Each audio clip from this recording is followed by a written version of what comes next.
kejadiannya ada di Pura Baliagung. Bahkan saat Paroman sakral dilaksanakan di Baliagung namanya. Terkait pengakuan mengaku minum air pada hujan itu sebenarnya tidak ada. Dia sudah mempunyai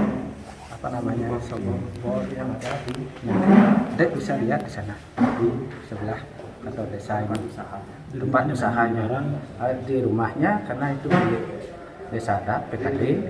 Setiap membangun apapun harus memberitahu kepada penjuru. Karena kemarin itu membawa tukang sumur bor, harus saya amat dulu nanti biar setelah ada persetujuan baru dilaksanakan lagi. Bukannya saya melarang, kan gitu ya. Berarti untuk kenorayang itu sebenarnya Kenorayang ya, kalau dulu kenorayang itu memang tidak boleh gini, tidak boleh itu kan kenorayang. Tapi ini bukan kenorayang, itu dibebas dari hak dan kewajibannya untuk memikirkan apa kesalahan, kan gitu. Dari bebas dari hak dan kewajibannya itu sudah dijalankan sejak tahun 2019. Tapi dia tidak menghiraukan seolah-olah itu bukan tapi pada ya itu tidak dijalankan, sehingga penutupan air itu karena tidak menjalankan tugas kewajibannya dari sekian tahun. Sebenarnya sudah ada toleransi dari masyarakat. Iya, itu dah termasuk di Subah. Terus harapannya sekarang kalau harapan kami selaku penjuru tetap mengharapkan biar ada kenyamanan di desa adat kami. Biar beliau mau mengakui kesalahannya, biar bisa lebih cepat bergabung dengan masyarakat kami, biar nyaman desa adat kami. Rincian kesalahan. Tentang rincian kesalahan itu coba Baik, terima kasih. Bisa saya lanjutkan masalah sanksi adat yang diberikan kepada ketua warga. Bisa saya jelaskan di sini. Sudah pasti latar belakangnya adalah sengketa lahan tanah. Sengketa lahan tanah antara ketua warga dan ketut sabit. Nyaman sabit ya. Itu antara sengketa ketut warga menggugat miliknya ketut sabit. Nyaman sabit ya. Nyaman sabit ya. Ketut warga menggugat miliknya Nyaman Sabit, padahal yang digugat itu bukan miliknya Nyaman Sabit, itu adalah tanah adat. Bisa kami buktikan tanah adat. Pertama, Nyaman Sabit itu melakukan hak dan kewajibannya di desa adat kami. Hak dan kewajiban itu istilah lainnya keturunan dan pesuan dan ayahan, itu istilahnya hak dan kewajiban tanah adat. Yang kedua, sertifikat yang ditempati tanah yang ditempati Sabit, Nyaman Sabit dan keluarga itu adalah milik adat dengan bukti sertifikat yang sudah terbit atas nama desa adat. Itu yang bisa kami sampaikan, dan kami klarifikasi dia mengaku menang 2 kali di pengadilan dengan adat, itu sebenarnya tidak benar. Itu adalah NO istilahnya, kami dari desa adat melakukan gugatan belum sempurna. Istilahnya belum sempurna, disuruh untuk memperbaiki atau mengulang. Kalau dia sudah menang, kami selaku penggugat kan otomatis tidak bisa lagi mengajukan gugatan di pengadilan negeri. Kan udah otomatis ke pengadilan tinggi, kan gitu hukumnya. Kenyataannya kami disuruh mengulang untuk membuat gugatan baru. Itu istilahnya NO atau gugatan kami selaku desa adat belum sempurna. Itu istilahnya sekarang kami di desa adat pada ketua warga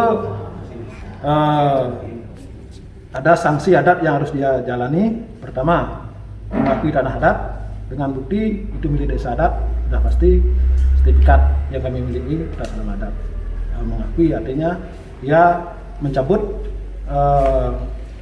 eksekusi yang akan dilakukan untuk tanah yang digugat kepada Nyaman Sabit tersebut.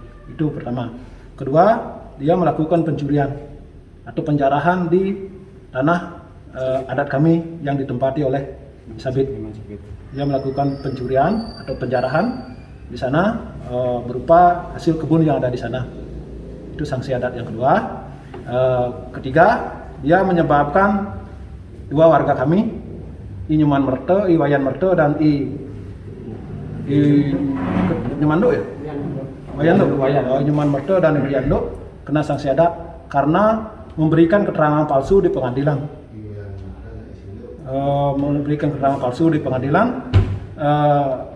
Atas dasar itu Induk dan I Merte kena sanksi adat dengan bukti Induk dan I Merte mengakui dia memberikan keterangan palsu di pengadilan di hadapan perjuru dan desa adat Kramo adat desa Ruklod.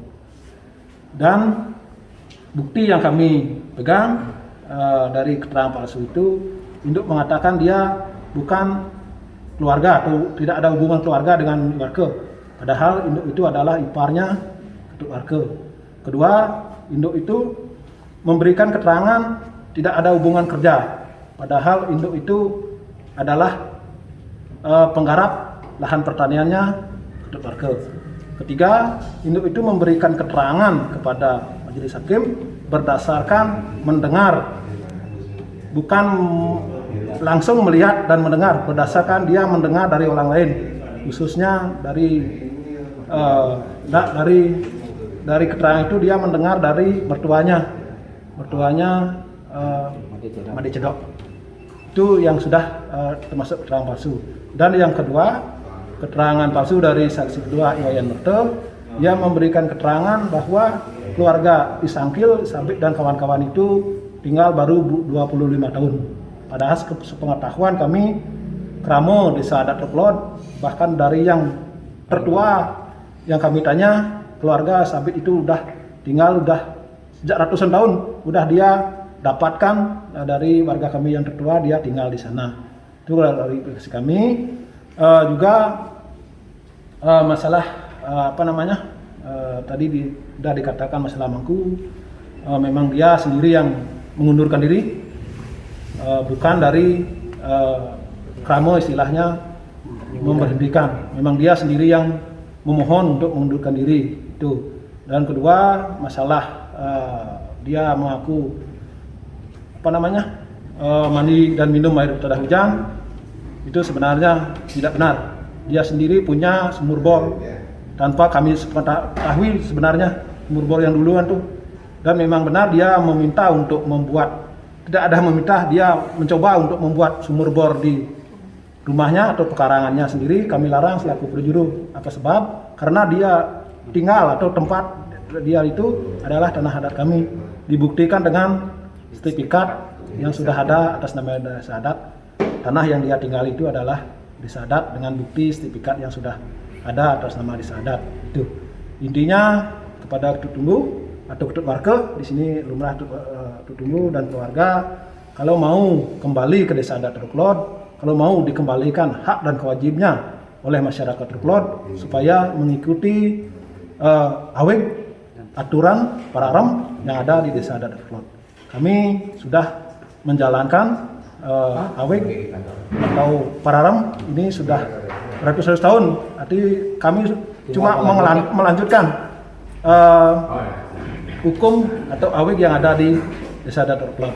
Intinya kami selaku perguru pengayah desa adat Ruklod cuma menjalankan satu aweg atau dreste dari desa adat Ruklod, segala isi aweg. Hubungan dengan mungkin di masyarakatnya itu kan 2 tahun itu Kalau hubungan di masyarakat Ruklod istilahnya karena dia sudah bebas hak dan kewajiban, masyarakat Ruklod istilahnya biasa, dalam istilah cuek lah, tidak ada komunikasi secara seharian. Di dalam istilah kami di Banjar ada istilah suku duka, sudah pasti karena berkaitan dengan pewongan, yaitu kami di sini masyarakat makhluk sosial, sudah pasti hubungan sosial kami dengan dia agak renggang karena sanksi adat ini. Sudah pasti ini termasuk ring pewongan, termasuk suku duka di desa adat pasti dia tidak aktif. Dan mungkin tidak bisa aktif kan gitu istilahnya karena sanksi adat. Saya garis bawahi segala berita yang disampaikan oleh Tutunggu, Tutut Barke, di sini Lurah Tutunggu, itu adalah semuanya hoax atau tidak benar. Kami selaku prajuru Desa Adat Tutulot sekarang mengklarifikasi dan semoga Bapak-Bapak Ibu wartawan bisa klarifikasi ini disampaikan supaya bisa tercapai kebenarannya disampaikan kepada masyarakat luas itu aja. Dan garis bawahi kalau mau ke Tutunggu seperti yang saya katakan tadi mau kembali dan mau dibebaskan atau mau dikembalikan hak dan kewajibannya supaya mengikuti awek dan pelaram yang ada di Desa Adat Tutulot. Itu aja.